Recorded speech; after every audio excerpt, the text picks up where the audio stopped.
ప్రకాశం జిల్లా కంభంలో తెలుగు వీధిలో కన్న కొడుకును తల్లే హత్య చేసిన ఘటన చోటు చేసుకుంది. ఆస్తి కోసం పెద్ద కొడుకు సుబ్రహ్మణ్యంతో కలిసి తల్లి సాలమ్మ చిన్న కొడుకు శ్యామును హత్య చేసినట్టుగా విచారణలో తేలింది.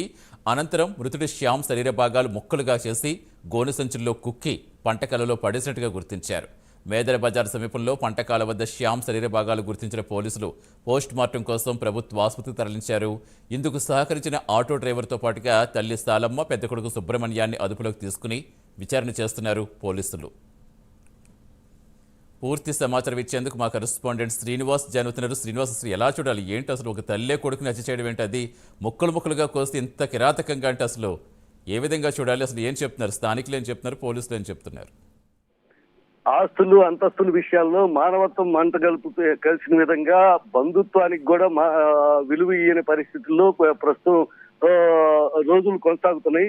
సతీష్, దీంట్లో భాగంగానే ఖమ్మం పట్టణానికి చెందిన తెలుగు వీధి అంటారు, దాన్నే మేదర బజార్ అని కూడా అదే వీధిని అంటారు. ఈమెకు సంబంధించి చూస్తే ఈమె భర్త చనిపోయాడు. ఈమెకి నలుగురు పిల్లలు.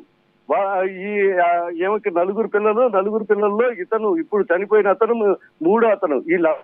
ఈ నలుగురు పిల్లలు ఆటోలు నడుపుకోవటం, అలాగే చిన్న చిన్న పనులు చేసుకుంటూ ఉంటారు. వీళ్ళకి సంబంధించిన ఒక సైటు, ఒక 40 లక్షల రూపాయలు విలువ చేసే సైటు ఆమె పేరుతో ఉంది. దానికి సంబంధించి అనేక పర్యాయాలు ఈ శ్యామ్ అనే అతను, అంటే మూడో కుమారుడు, అనేక సార్లు మదర్ మీద, తల్లి మీద దాడి చేయటం జరిగింది.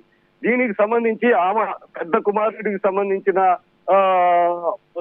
ఫ్రెండ్, అంటే స్నేహితుడు మోహన్ అనే అతన్ని ఇదే చేసి ఇద్దరు కలిసి అతని శ్యాముని చంపేసి ముక్కలుగా నరికి ఆ ముక్కలు కూడా వీళ్ళ హౌసెస్ కి దగ్గరలో ఒక కాలం వెళ్తుంటది.